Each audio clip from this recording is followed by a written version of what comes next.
I've been raw food for 47 years. I don't know, 48. I've lost track. It's coming up to 50. Anytime anyone strays from their species specific diet, there will be consequences. I know when people eat fruits and vegetables, occasional nuts and seeds, or other fats, their raw food success just goes on and on and on. We are frugivores by our very nature, and there's nothing we can do to change that nature. Nature's model suggests, with no exceptions, that raw food is always best. I have every reason to believe that our natural food provides us with everything that we need from food. Medical vegan experts who said low fat vegan is the healthiest way to go. And then I go, yeah, but low fat raw vegan makes more sense both nutritionally and from a natural standpoint. It just makes more sense. Every other creature eats raw. So I went from low fat vegan to low fat raw vegan as a natural thing. Then all I had to do was. Hello, everybody. Welcome to the show. I'm so excited about my next guest and a great friend. This is Dr. Doug Graham. Doug, welcome to the show. Thank you, Paul. What a treat to get to spend time with you. Whoever saw this coming? Well, How we've had you on fantastic. this. Definitely had you on the show before, and I got a Yep. lot of updated information I want to discuss with everybody. But before we get into that, for those people that aren't familiar with you, can you briefly introduce yourself, and then we'll get into your story. I can introduce myself. I am the angel of health. And as such, I have the most experience in the health world. I'm the most trusted. I've been raw food for 47 years. I don't know, 48. I've lost track. It's coming up to 50. Um, I wrote the 80-10-10 book, which has spawned a fantastic movement of raw food, and I'm just super happy to be here today. Um, I've done a lot of things in my life. That's not who I am exactly. Who I am is an honest person who speaks my mind sincerely. I'm responsible as a doctor, have a track record of helping world class athletes and people regain their health.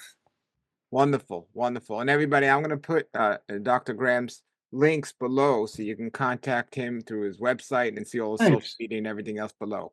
So I have this question. So you said you've been eating a raw food diet, raw vegan food diet for how many years now? Over 50 years Um, I first or learned 40 about years, something. Yeah, I first learned about raw foods in the 70s. I went vegetarian when I was in college and started hearing a bit here and there, and then um, it started a thought process actually of 8 years old in school. I remember a sign on the nurse's door. When the nurse was in, her door was open. When she wasn't in the office, the door was closed. So when her door was open, on the inside of the door was a poster, a picture of an apple, and you know what it said. And and then my health teacher in school in seventh grade and eighth grade talked to us a lot about fruits and vegetables. I had two sports coaches in high school, both talked to me about fruits and vegetables. And though I took all the nutrition I could going through college as a physical education major, and kept hearing fruits and vegetables, fruits and vegetables, fruits and vegetables. So when I went vegetarian, um, I started automatically including more fruits and vegetables. And it's funny, then I started being exposed to individuals. And I met this crazy man named Ed, and and he was telling me about raw food. And I knew he was crazy, had to be nuts. But he planted that seed. And then as I went through my medical training again, fruits and vegetables. I just keep hearing about it. And finally, I got to a point where I go, gee, I wonder what would happen if I actually applied what I'm being taught into my own life. So I did an experiment on myself and just started eating more and more and more fruits and vegetables until I realized not only are they the best for us, not only is my diet mostly fruits and vegetables, I came to this wonder, gee, I wonder what would happen since they're the best if I excluded everything that wasn't the best. So I started eating fruits and vegetables to the exclusion of everything else. And it was it was so eye-opening. The clarity of mind, the the coordination of body, mind, spirit, tongue, word recall, memory, learning ability, physical health, weight control, physical performance. I mean, everything just seemed like whoop, it all just came together like bringing a microscope into focus. And then I go, it was going to be a 1 month experiment. The plan was a 1 month experiment. By the end of 2 weeks, the experiment was going so well that I made the commitment. I jumped in whole hog and said, I really have no need to look back and ever reassess this unless something goes wrong, which it never has. It's only gotten better and better and better. So at this point, although someone said to me, gee, being a raw foodist must be so difficult. Do you ever think maybe you should reconsider? And is it really worth all the effort of planning ahead and ripening fruit and travel and family and restaurant? Is it worth it? And I go, if it wasn't worth it, don't you think maybe I might have stopped 20 or 30 years ago? It's so worth it. I've got more momentum than I've ever had. It's easier than it ever was, and it's getting better all the time. I'm sitting in a 72-year-old body that works perfectly, and how much more can I ask out of life? Hey, wonderful. Well, I want to ask you about this question because people often bring up how challenging it must be to eat raw and so on. And you and I have figured this out. We've been doing this a long time, and it's not a challenge for us at all. It's The just a challenge is choice. being sick. Healthy is easy. Well, And even that being sick, there's so much support in the world and so much yeah, popularity with being sick and familiarity with it. But here's my question to you. Even though you and I have figured out why this is not even a challenge to do, why have there historically only been very, very few people that have been able to maintain a 100% raw food diet over the years? If if it's so great and not challenging, why is it only a handful of people over time that have been able to do this successfully long term? my opinion and what I know from studying and what I see in the experience of the world, being a doctor in private practice now for since 1980, um, is fairly clear to me, Paul. Anytime anyone strays from their species specific diet, there will be consequences. And those consequences are health destructive in nature. So I've met lots of people over the years, as have you, uh, lots of long-term raw fooders. I talked to one this morning, a client who said, Dr. Graham, I did raw foods for 15 years. And then I got into this love relationship with a woman, and she distracted me, and I started eating all kinds of things. And then after 10 years, that fell apart. And now I want to go back to raw, and I can't quite figure it out. I'm having this and that and the other symptom. How come? And I go, tell me about your diet. And the diet, oh, the diet includes coffee. Oh, the diet includes a bit of bread here and there. Oh, the diet includes some eggs. People succeed like all animals succeed when they eat their species specific diet. Anything else will result in failure. And this is why zookeepers specifically feed every species a distinct species specific diet. And if humans were in a zoo, we would be fed fruits and vegetables, occasional nuts and seeds. End of story. We wouldn't be fed meat. We wouldn't be fed bread. We wouldn't be fed things that are pre-prepared in bottled box bags and cans. Um, and so people fail. Hate to say it in this way. It comes off a little funny, but it's very sincere. People prove the efficacy of 80-10-10 by staying on it, and they prove it again when they go off it. Well, there's lots of raw programs out there. I've not seen any work that weren't 80-10-10 oriented. They might be very, very close to 80-10-10, or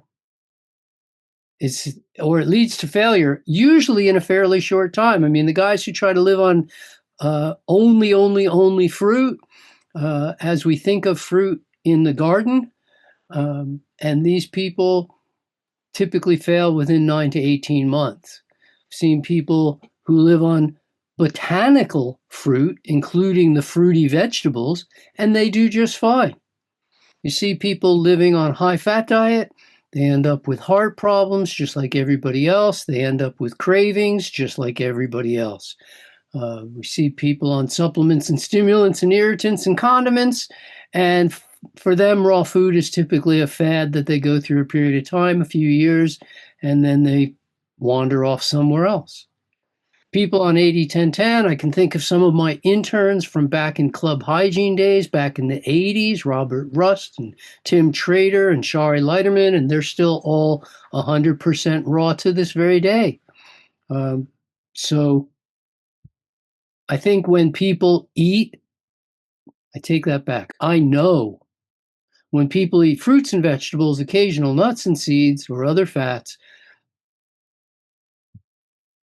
their raw food success just goes on and on and on.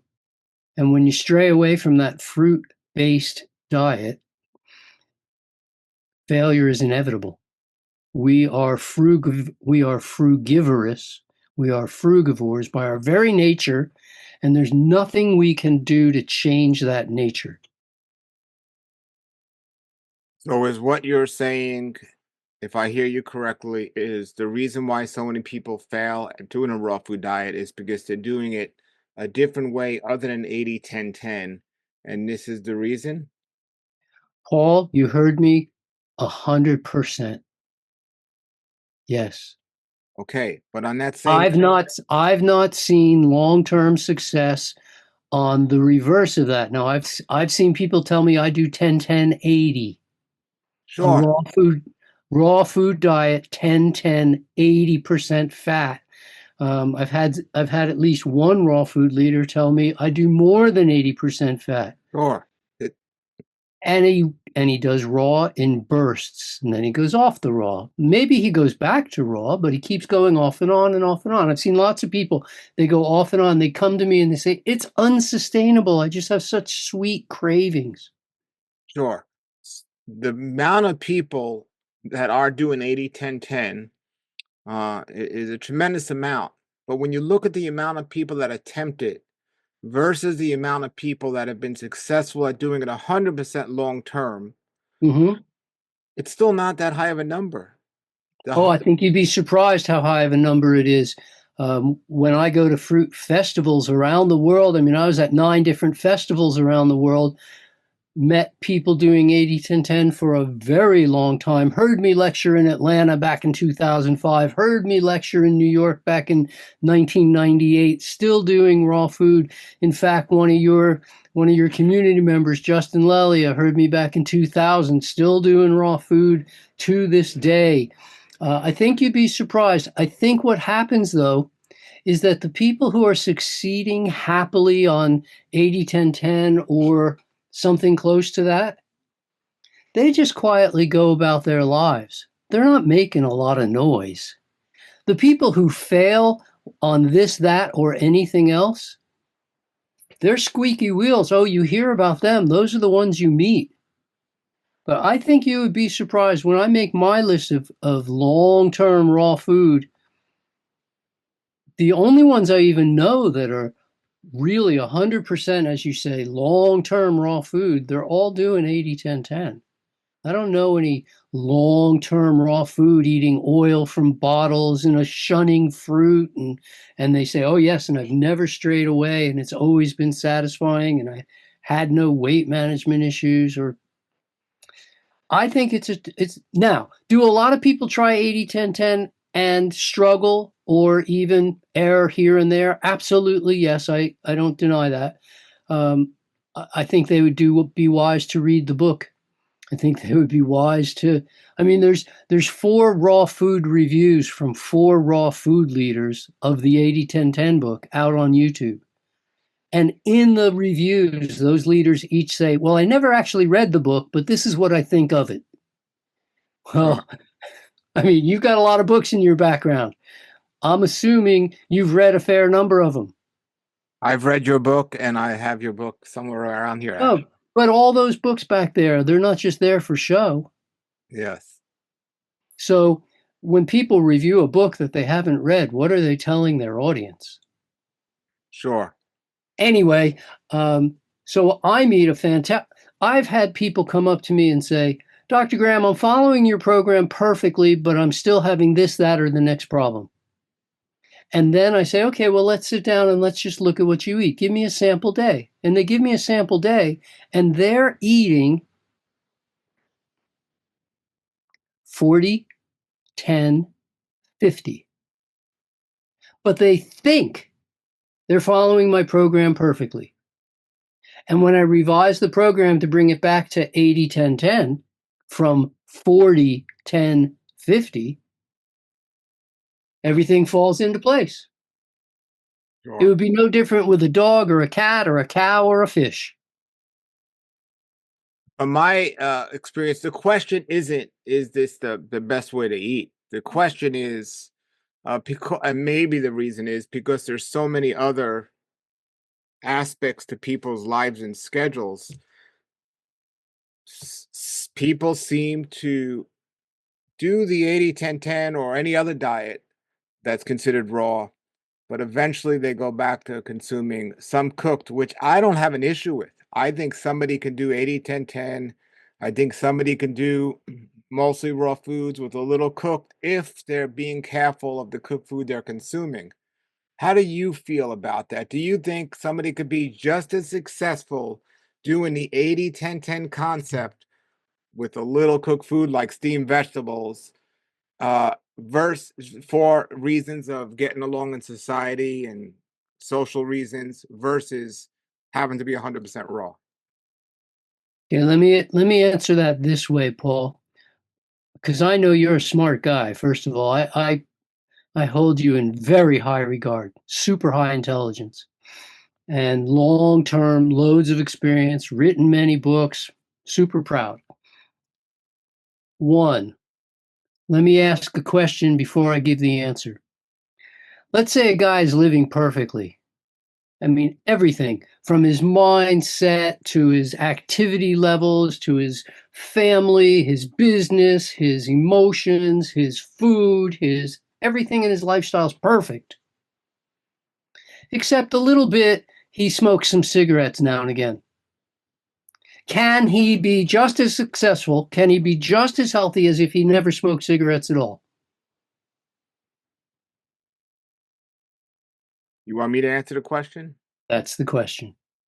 I'm going to answer your question with a question and say, are you equating cooked food to smoking cigarettes from a health No, standpoint? I asked a yes no question, Paul.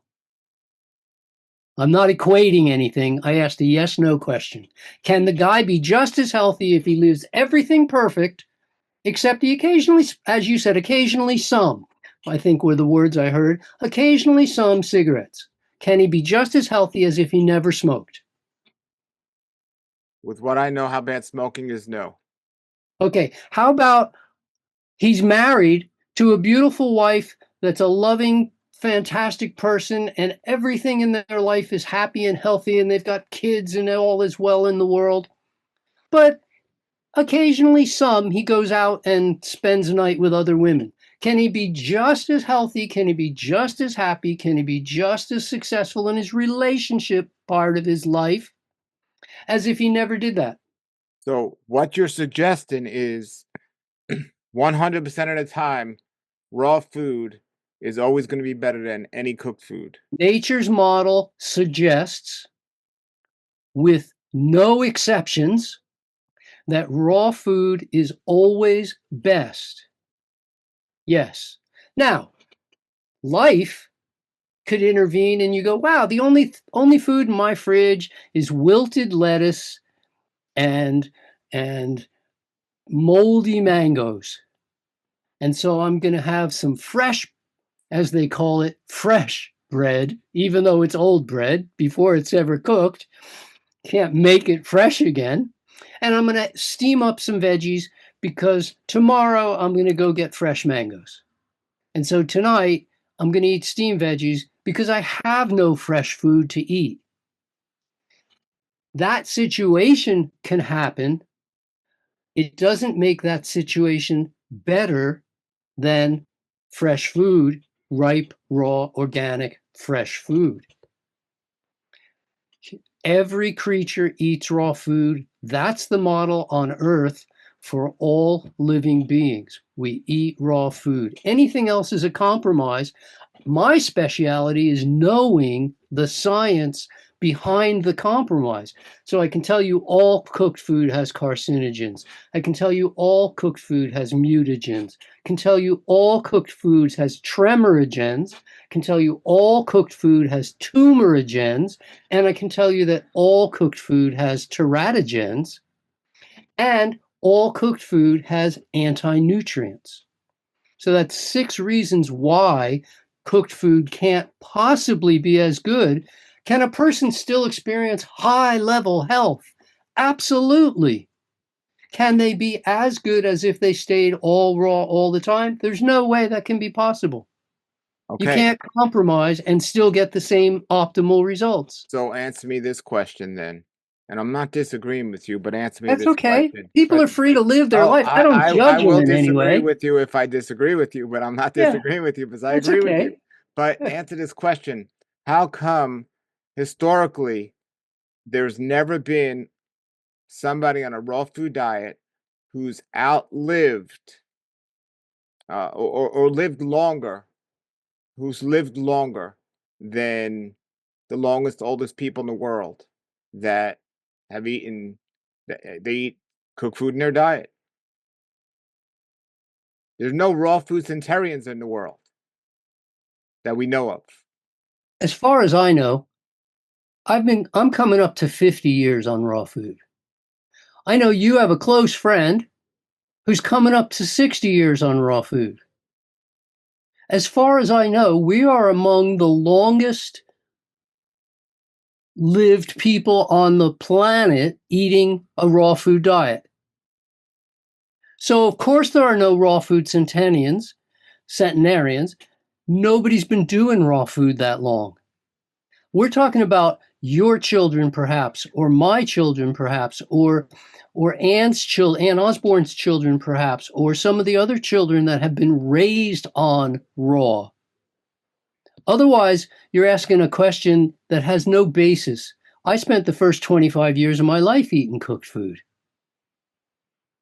But No this, matter how long I eat raw, I can't undo the childhood illnesses. I can't undo the vaccines. I can't undo the 6 years of weekly allergy shots. I can't undo bottles, boxes, bags of eating absolutely trash that I'm actually lucky I survived those first 25 years. The food was this, so, this, this is my point.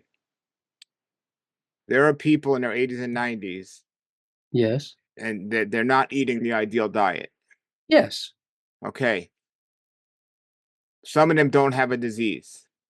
For sure. Yes, There's people over 100 that don't have disease. sure.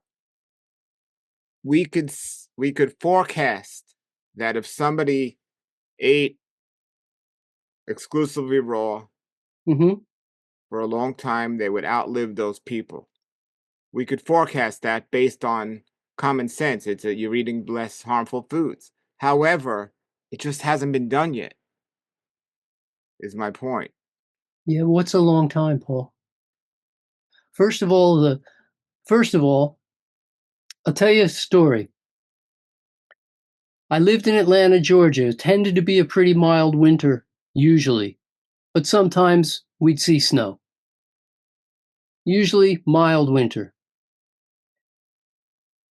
Christmas Day, I planted snow peas. They came up, they got about a foot tall, and then winter hit for about a week. And then in the 1st of March, I planted a second batch of snow peas. In between the first batch. The second batch grew up in springtime, a much more supportive environment than the winter that the snow peas had to endure. And the second batch grew twice as tall, produced twice as many fruit, and just were healthier all the way around. The first 25 to 30 years of a child's life, of a human being's life, are known as the developmental years, and that sets the stage for everything else that happens in their life. So, although it has been shown, Paul, that vegetarians outlive people on a standard American diet by about 8 years, and that vegans outlive vegetarians by about 7 more. There just have not been anywhere near enough long term raw fooders to do any kind of relevant study to say, oh, the lifespan of a raw fooder is thus and such. There are people, individuals. Hannah Allen was told at 40 that she was going to die. Just plain, you're going to die, Hannah. And she had digestive troubles so bad, and there was nothing they could do. The surgeries didn't exist back in these days. And she lived to 92 or 93. I lectured with her when she was over 90. Frida K. Black, same thing. T.C. Fry was told at 44 years of age, T.C., get your paperwork together. If you make it, this was in November, if you make it to the end of the year, you're going to be lucky. He read a bunch of stuff over the Thanksgiving weekend. He changed his lifestyle, became a raw fooder, and lived 25 more years. Those are 25 years that he would not have had. So, on this instance, I'm going to disagree a little bit because I'm doing really well. I have no idea how long I'm going to live, but I'm doing really well. I know you know another doctor that's doing really well, and I'm happy to name names. And life is so good and so strong and so virile. You're comparing you're comparing a sample size of a few dozen people to a sample size of 4, 6, 8 million people and trying to come up with equivalence. We can look in sports performance and go, oh, how come in sports performance the raw fooders are outperforming everybody disproportionately to their numbers? Well, I mean, most people eating, not most people, but a lot of people eating a raw food diet, just like people eating a vegan diet and a vegetarian diet, Mm-hmm. are not doing it according to 80-10-10 or in an ideal way, and do end up failing tremendously for the reasons you've spoke about. Well, you know When what? we categorize, or in general, when people categorize somebody's on a raw food diet or a vegan diet, like people that are eating a junk food vegan diet give the vegan diet a bad name because people see them struggling Okay, eating a vegan Paul, diet. I love this conversation. It's a beautiful line of thought. This is what I do because I want to spark, Okay, it's go a to beautiful places line. that It's a the great average line of person thought. wouldn't take you.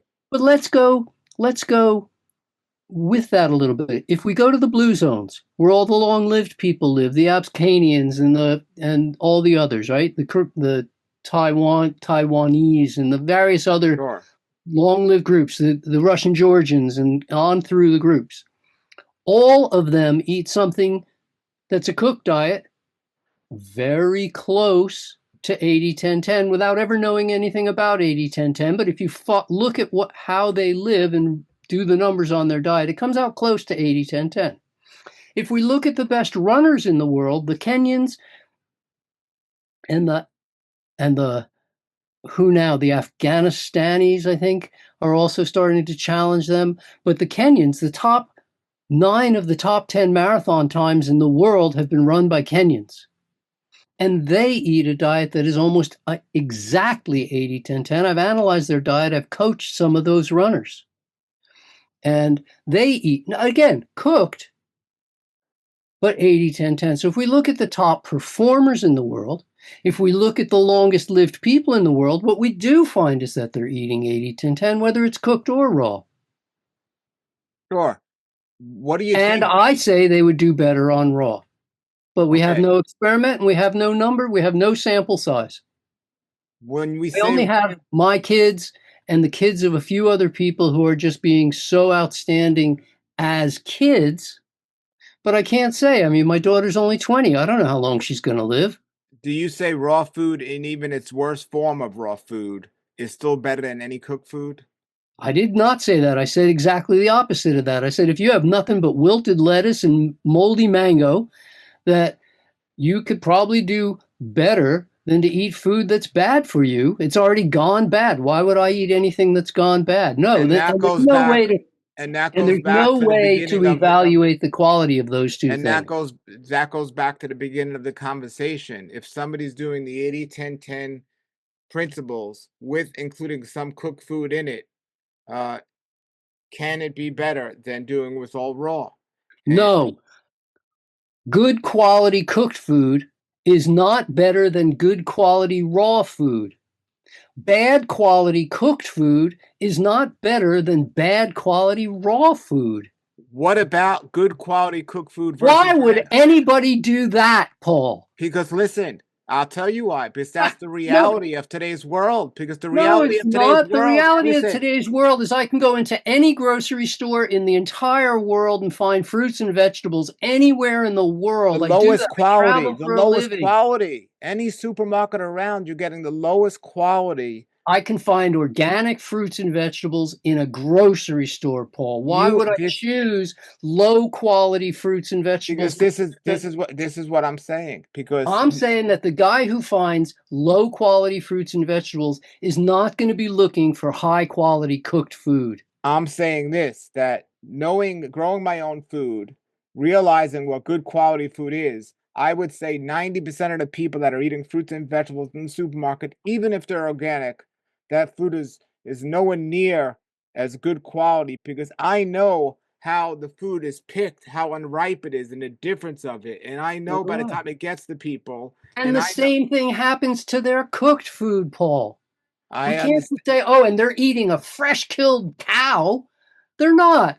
Well, They're and eating they're it, eating a cow that bounded out through empty fields and ran millions of miles. That's not what they're getting. They're getting factory fed animals. They're getting monocrop culture grains. They're getting bottled box, bagged and canned cooked food that's devoid of all nutrients.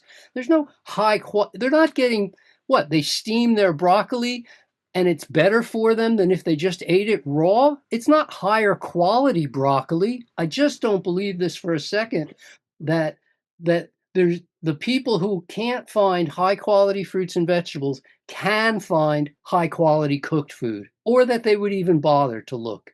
Raw food is always best. This is why I'm part of an organization that last year planted 10 million fruit trees, Paul, is because not everybody can access fruit. And we're changing that. Last year alone, planted 10 million fruit trees. The year before, 5. The year before, 3. The year before, 2. And the year before that, 1.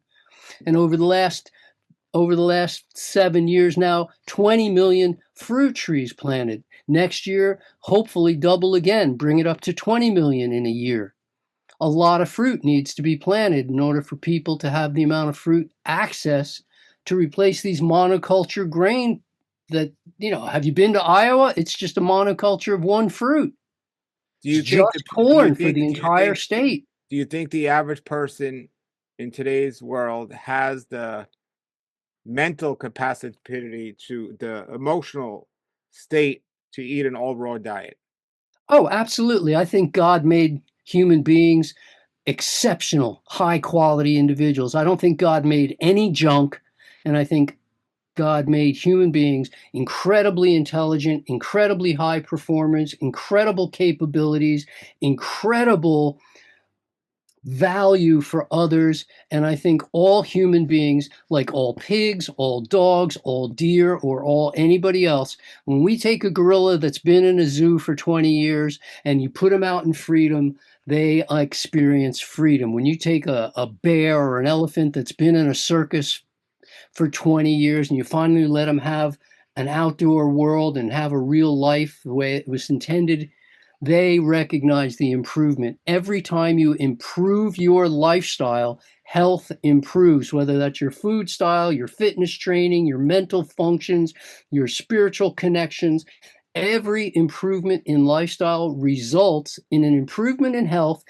As Bruce Lipton says, the geneticist Bruce Lipton, I'm sure you know about him, every single cell has epigenetic functions that respond to your thoughts and your environment and can improve every time you make an improvement in lifestyle. So, yes, every time we improve to what we are designed for, improvement will happen in health. Does Do that you mean that it's a smooth road? No, not always. That's why there's people with experience like you and me who can help smooth some of the rough edges as people challenge their minds with, how do I do this? But there is a way to do it. You found a way. You moved away from New York and moved to Florida and grow more of your own because you really value having that ripe food. I've got ripe food growing in my garden, and I've made great connections for ripe food all year round. Nonetheless, the compare apples to apples, and I'm going to tell you absolutely raw food is better. If you want to compare a 6-week old rotten head of lettuce to something that's conventional, well, something with pesticides might be better than the one that turned black in the bag, turned to black liquid in the bag. I'm not going to eat that black liquid in the bag, but neither is anybody else. sure. I Do don't you think people are stupid, Paul. I think people are super intelligent, and I treat them like they're intelligent. And so this is why I call you and say, oh, well, if you want to compare a 3-week old mango to a 3-minute mango, that's not a valid comparison. do you believe from a vegan diet, we'll go vegan, not even raw, Hmm. every nutrition our body needs can be found in fruits and vegetables? No, not at all. What about adding nuts and seeds? Do you believe that would complete it? No, not at all.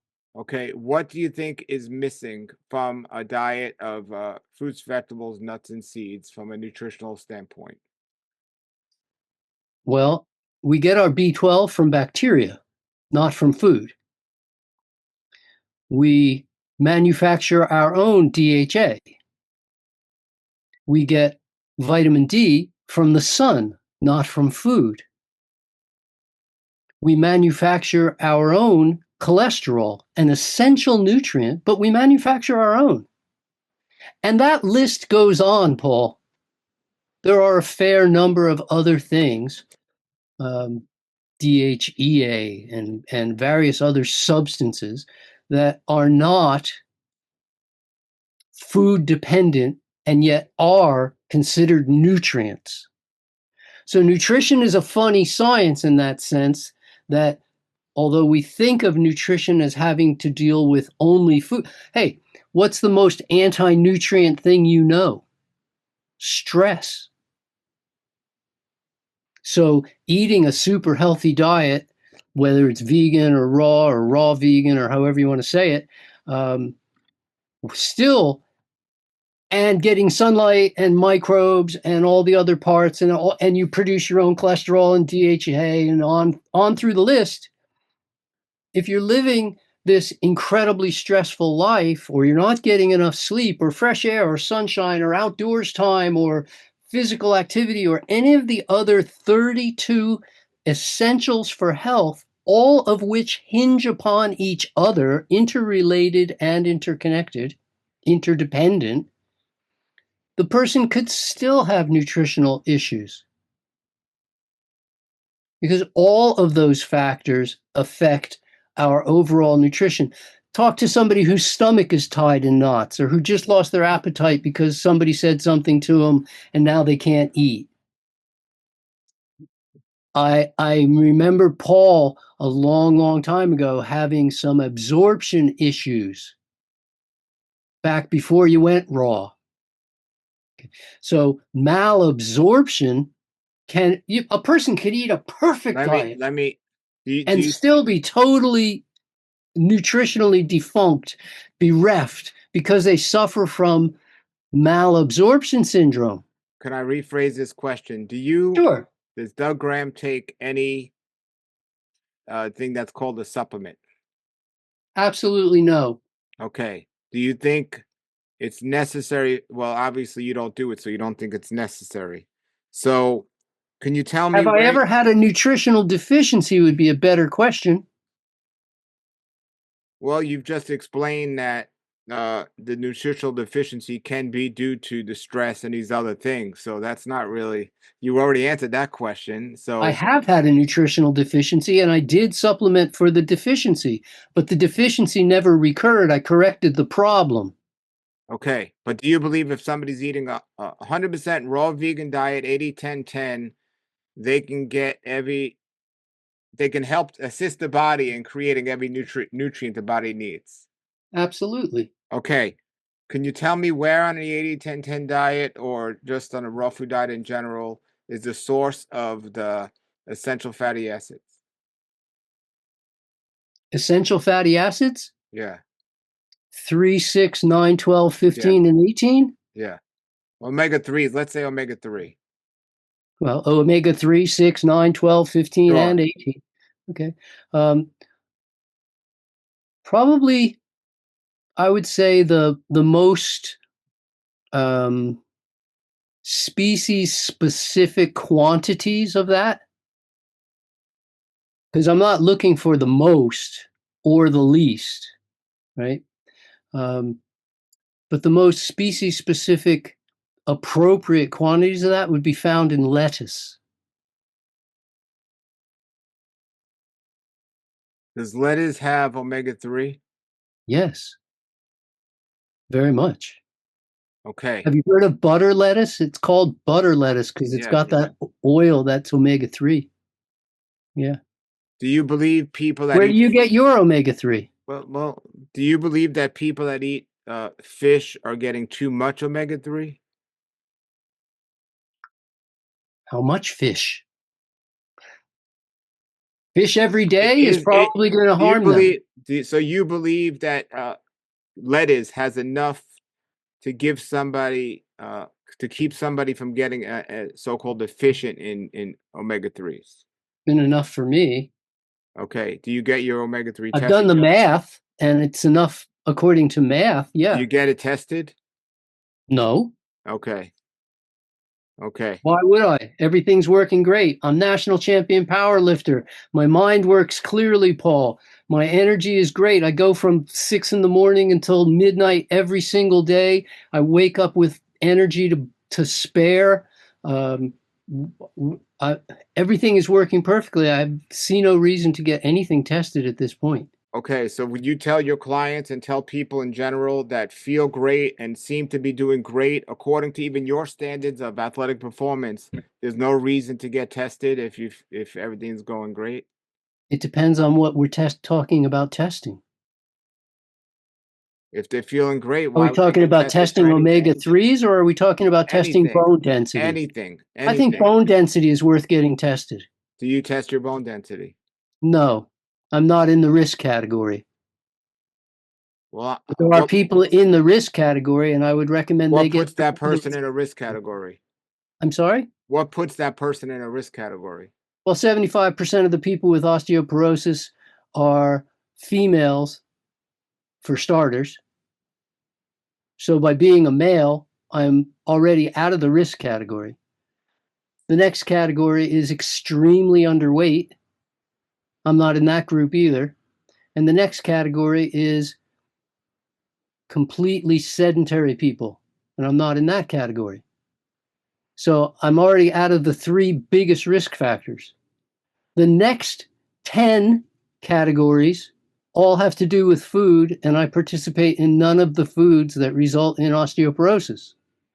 So I'm now down to maybe I'm in the number 14 risk category, but by then I'm out of the risk category, Paul. So I wouldn't get tested. But people in the risk category, before I take them on as a client, I ask that they get tested. It's a great motivating factor if they find out that their bones are in excellent health. And it's a great motivating factor if they find out that their bones need some upgrades. Now, with all of the non-dietary things like you were discussing a little while ago about the But I B12, wouldn't just say if they were up to my standards. I would say we're going to compare each person to themselves. And if a person can typically, let's say for the last 20 years, they've been running a 6-minute mile. And then all of a sudden, running a 6-minute mile actually takes 7 minutes. The effort involved to run feels like a 6 minute, but it's taking them 7. And then the effort to run a 6-minute mile, and it turns out to be an 8-minute mile. There's something wrong. So I can use that parameter as a way of knowing that something is amiss, and let's start looking for what it is. It's not just how you feel. It's not that oversimplified, Paul. well, I understand. So all these Yeah. things you were saying that were non-dietary nutrients like the B12, the DHA, cholesterol, and these things, Mm-hmm. uh, like knowing that these things can be affected by lifestyle. Absolutely. Why wouldn't somebody test for these things? Because Why why? wouldn't they just change their lifestyle to be supportive of those things? No matter what the test says, the the the result of the test then says, okay, now what are you going to do? Are you going to supplement, or are you going to change your lifestyle? Are you going to go get surgery, or are you going to go change your lifestyle? For me, health coaching has to do with lifestyle coaching. So I'm going to, when possible, work with people on their lifestyles in order for health to be the natural outcome. Because I know we agree that health is the natural outcome of healthful living. It's just a definition of what is healthful living. But I think testing is overrated for the most part and overutilized for the most part. Okay. Most testing is done in order to either lead a person to drugs and surgery, or to lead a person towards supplementation or intervention of some kind. Uh, I'm I'm doing testing simply for the support of making decisions about lifestyle. Okay. Next question is, I know you more recently, as you're getting uh, as you're here longer, have got more into weight training and For you strength. strength training. Uh, the amount of protein you're consuming, do you see or have you noticed any difference, would you suggest if somebody's strength training, they might need more versus not strength training, or would you see any need for more of that, more protein if you're strength training? Absolutely no.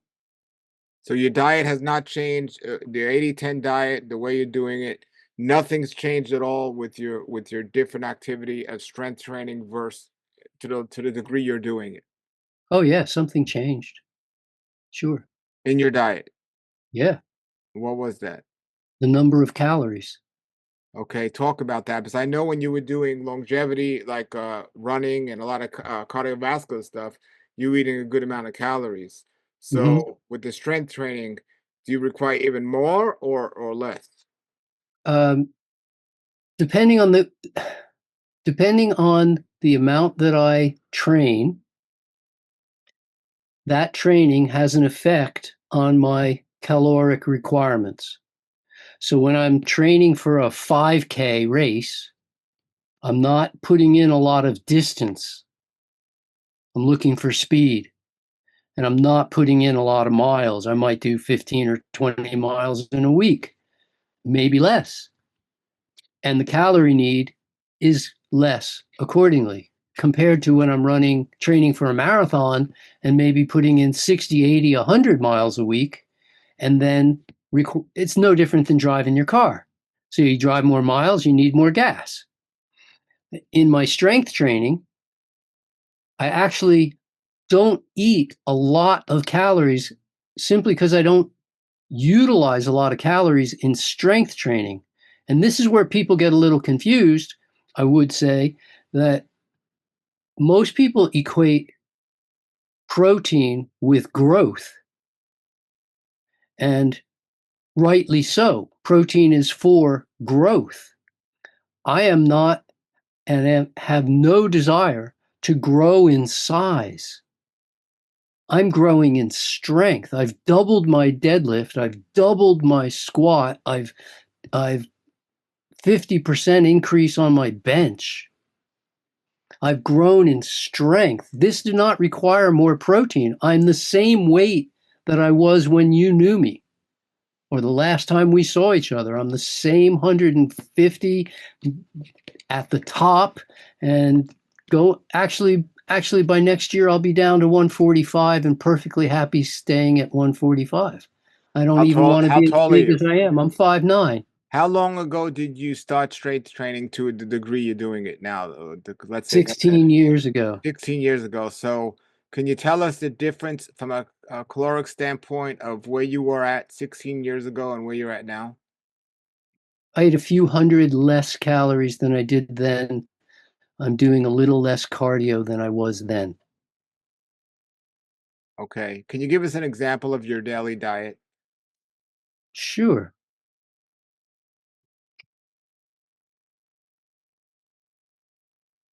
My first meal of the day is somewhere as close to a dozen mango, a dozen tomato. Oh, jeez.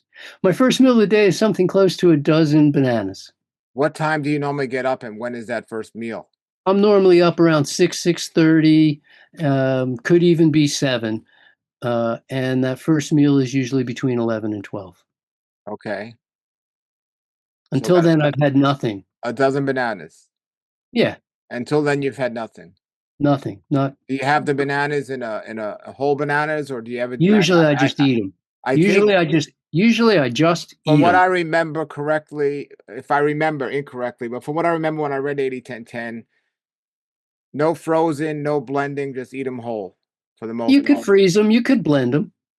Okay. I don't have any qualms with people freezing or blending. Um, But in the book, did it say that wasn't ideal or no? Am I well, thinking? whole is always best. Fresh is always best, Okay, right? so 12. Okay, let me not But a deviate. dozen bananas. A dozen bananas around 11, between 11 and 12. You've been Yeah, up since usually 6. You haven't had anything to then you have a dozen nothing. bananas. Okay, go ahead. What's next?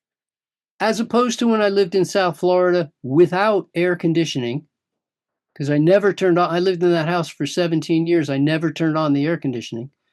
Um, and then I drank more water. So I'd wake up in the morning, I would drink. I'd go for a run, I'd come back, and I would drink. So living here in England, where the temperature hovers around 70 all the time, um, I find that usually 6 or 8 months of the year I don't drink any water. Okay. So I've had nothing until those bananas. If I'm feeling like it's warm and I'm going to be thirsty, I might drink some water before the bananas. Or I might make a smoothie, blend some water into the bananas. Okay. But usually today I just ate bananas. Okay. Then I won't eat anything again until around somewhere between 4 and 5 in the afternoon, and I'm gonna have oranges and or mangoes. They're my two favorites. I might mix them together. I might make a fruit cocktail. I might add some papaya or I might add some berries, but it's almost always oranges and or mangoes. How many are we talking? If I blend it into a drink, it's between 2 and 3 quarts. For most people that don't want to do math, how much are we talking? Maybe a dozen oranges and half a dozen mangoes. Okay. And go ahead. What's next? And then an hour or two will go by. And then I'm going to have the biggest salad you've ever seen or anybody's ever seen. I call it the cubic foot salad. I'm going to have a big salad. And the salad is going to be super simple. It's usually just lettuce, tomato, avocado, or lettuce, tomato, sesame seeds, or lettuce, tomato, and cucumber, or tomato, cucumber, and sesame seeds, or sunflower seeds, or pumpkin seeds, something like that. On the Just a fat on the fats in that salad, whether it's an avocado or the sesame seeds or sunflower seeds, how much are we talking? Are we talking a half an avocado? Are we talking 6 avocados? What are we talking? talking 30 to 50 grams of seeds, about a little more than an ounce of Okay, seed. so super small amount of seeds. What about the avocado? Yeah, we don't get the big ones. We don't get anything Florida here. Okay, I'm getting haws from okay, various parts of the world. Um, Half a 1 to 1. okay, okay. So I have that's no that problem meal. eating one. I'm eating, depending on how hard I'm training, I'm getting 3,000 calories a day, roughly. When I'm training really hard, I can go up to 4,000, 4,500. But currently I'm not. I'm in training strictly for national championships. I'm not doing really much of any cardio other than walking, and I'm not, and national championships are this Saturday, so I'm actually in a taper. So I'm 3,000 a day is max for me right Okay, now. so you got the salad, your big salad, your giant salad, and what's the So next? one avocado equates to 10% of my fats for the day. Gotcha. Okay, with the and this the 1 ounce of seeds don't make a difference. It's 1 ounce, right? 1 ounce of seeds is 5% Yeah. of Okay. 3,000. Okay. So what's next after that? I'm done. You're done. Done. Okay. So what time? Oh, So ooh, an omission. There will most likely be berries in my salad. okay. So There will you're eating your usually salad. be, I love raspberries, and there's almost always raspberries in my salad. Okay. So after your meal at 4, then your salad at 5. So now you're I'm done done. eating around 5 or 6 o'clock, right? Yeah, I'm done. So what time are you going to sleep? I prefer to be asleep before midnight, but sometimes after midnight happens. On average, are we saying around 11? Midnight. Okay, midnight. So now you've given yourself about 6 hours since your last meal before going to sleep. Do you do that on purpose or just because that's It your life? works. It works. Okay. So you go to I feel midnight, my best. I so you feel sleep, my best. I then you get sleep up at really 6, well. sleep well, you I get up at I 6. sleep Okay. well. I sleep through the night. I don't get up in the middle of the night.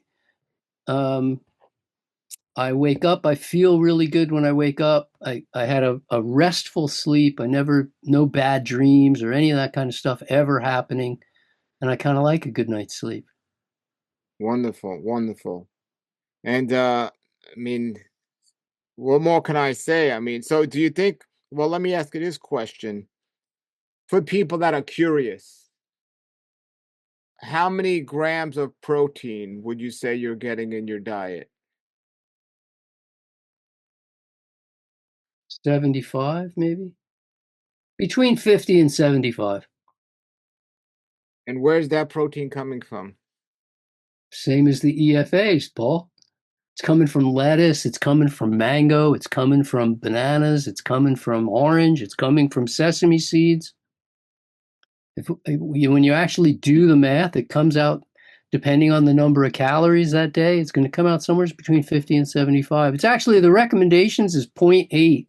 When we hear about the essential amino acids, Yes. is the wide variety of foods that you're eating, does it have, is there any essential amino acid that you would say is one that you normally don't get eating the diet Oh, you're eating? no, they're all there. In fact, I think um,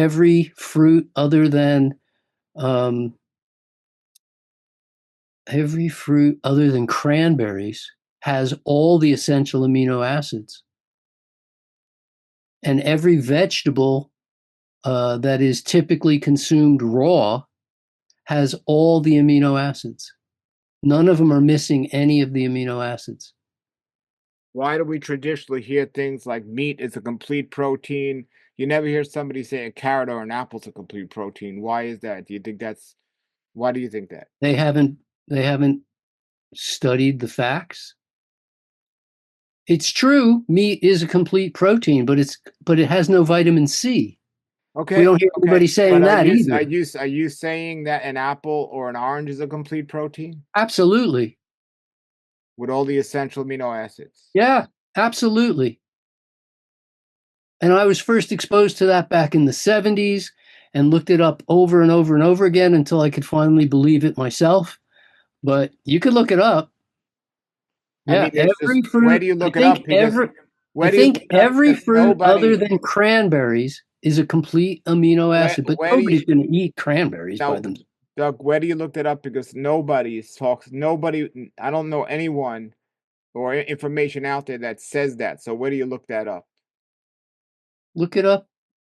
You said you can't just You go to want me to do it Google. while I'm talking to you? Well, yeah, I mean, if you go to Google and you say, is an apple a complete protein? You Yeah. know it's not going to say yes. Of course it's going to say yes. All right, All the then. essential amino acids. Go ahead. Ask whoever you ask. Okay. It'll Uh, absolutely say yes, Paul. All fruits, with the exception of cranberry, there might be another fruit. Maybe there's some other fruit, but I believe all fruits, with the exception of cranberry, have all of the amino acids. Yes. And not only that, but I have every reason for believing that the amino acid package in fruit is appropriate in quantities for human beings. Nature made fruit our primary food. I have no reason to think that nature goofed or God goofed, or if those are two different things, I'm not even sure yet. Um, but I have every reason to believe that our natural food provides us with everything that we need from food. Now, some people talk about seedless fruit versus seeded fruit. Hmm. Uh, do you have an opinion about that either way? Yeah, Can you share that opinion? I'd be happy to. Nature is abundant in her creativity. Many, many, many fruits are naturally seedless. Many fruits reproduce without seed. The mutinja tree, which maybe you have one in your yard, um, grows new trees wherever the roots are damaged. New trees sprout up from that damaged root. So whether it's from rocks moving and grating against the root or animals gnawing on the root, every place that the root is damaged, it has long, sprawling roots that the tree only goes 20 feet high, but the roots can go 100 feet and longer. And anywhere the root is damaged, it sprouts up a new mutinja tree. Great, great fruit. It's one of my all-time favorite fruits. Um, the mambin tree produces fruit by making it's a very softwood tree, and it oh so the mutinja tree has what are called vestigial seeds. There's no way to get those seeds to sprout. They're itty bitty, teeny tiny little black specks, like what you find in a banana. They're vestigial seeds. The mutinja tree has a natural seed inside of it, but it doesn't sprout either. The way the mutinja tree reproduces is it's a softwood that grows incredibly rapidly, and as soon as the wind blows, branches fall off. When the branch sits on the ground, the next rainy season, it sprouts roots and a new tree grows up from the branch that grew on the ground, that fell to the ground. So bananas went seedless all by themselves more than 50 years before human beings figured out how did that happen. And that's due to their triploid genetic nature. So where human beings are diploid in genetic, we have pairs of genes. Bananas have three, and the fruits that have three are very prone to naturally going seedless all by themselves. The question comes up: Are seedless fruits more nutritious, less nutritious? No, they're neither more nutritious nor less nutritious in general. However, they are easier to eat. The main question is this seedlessness an effect of genetic modification? And the answer is no. Oh, A no, papaya. that's not even a question because there's only a Okay, small so amount of GMO foods out there. We know that. okay, so I'm 100% against GM foods. Sure. You have papaya growing in your yard? Yes. Okay. Have you ever opened one that had no seed? Yes. Okay. The totally seedless papaya, you've probably noticed, is also really a pleasure to eat. They're delicious. But the totally seedless papaya came off of a female plant. An all male plant will produce no papaya.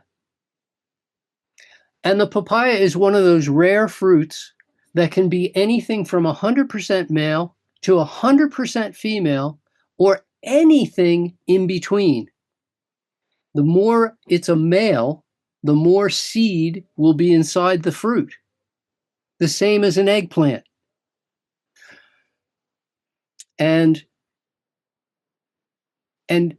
but as far as the nutrient package, So you they're have no you they're have neither no. better nor worse. No, So this is myth. you'll This eat is a a seeded David Jubb. watermelon. This is a David Jubb started myth, and it's not real.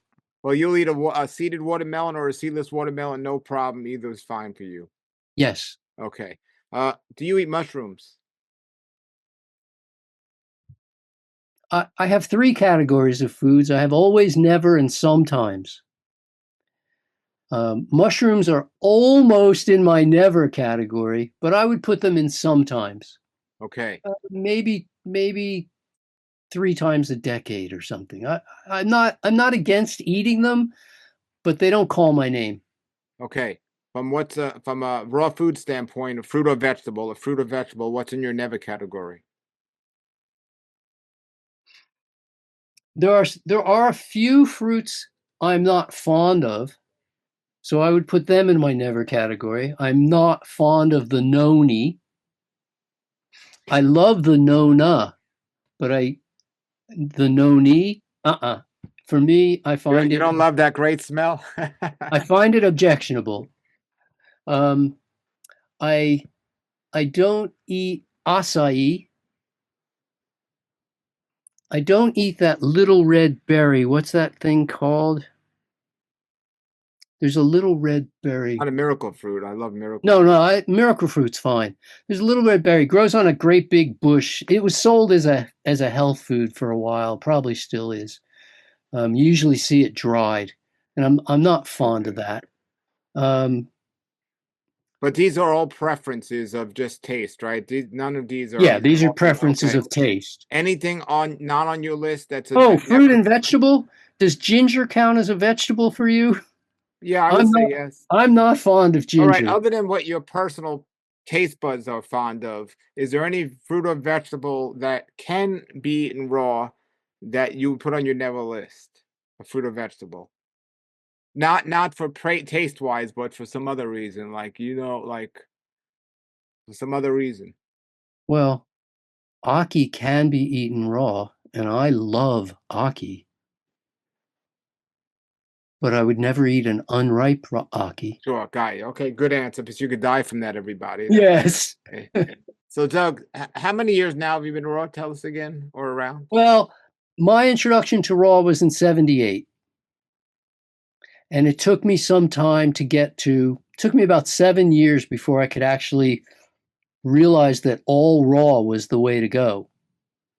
It took me another 7 years to figure out how to go all raw and actually be all raw. So it depends what you call. The transition today is different for people because they can see all or none. Sure. When I first was introduced to raw, the idea was eat more raw food. That was a big deal. Eat more raw food. And that's where it started, was eat more raw. And then I just, like I said, eventually I got to a point after about 7 years where I go, I wonder what would happen if I ate all raw. And then I had to figure out how to do it. So by the time I met you, 20 years after I'd been raw, um, I'd already figured out how. And so you could go, hey, well, I went from cooked to raw, but Got that you. highway didn't exist. Got you. So I went more and more and more and more and more, and then finally hypothesized what would happen if I was 100% raw. And I asked all the people who were 100% raw. There was T.C. Fry, there was Victoris Kalvinskis, there was Victoria Vitrano, and who's got another V. She's also known as Virginia Victoria Vitrano. And there was Johnny Love Wisdom. Those were the four raw fooders in the world that I could find out about. If there were others, I couldn't find them Well, back then. and we won't get into it on this interview because we're about to finish here, but we could Yeah. talk about another interview. But as great as teachers they all were, for my research, none of them maintained a 100% raw diet. No, none of them could figure Yeah, out how to do it. yeah, They were eating a high fat raw diet, yeah. and it was unsustainable. They proved that the high fat raw diet was unsustainable. I learned that lesson early on. Yes. Well, 80, 10, Which is 10. why Yeah. I listened to the vegan experts, the medical vegan experts who said low fat vegan is the healthiest way to go. And then I go, yeah, but low fat raw vegan makes more sense both nutritionally and from a natural standpoint. It just makes more sense. Every other creature eats raw. So I went from low fat vegan to low fat raw vegan as a natural thing. Then all I had to do was do my homework and find out the nutrition so I knew the facts.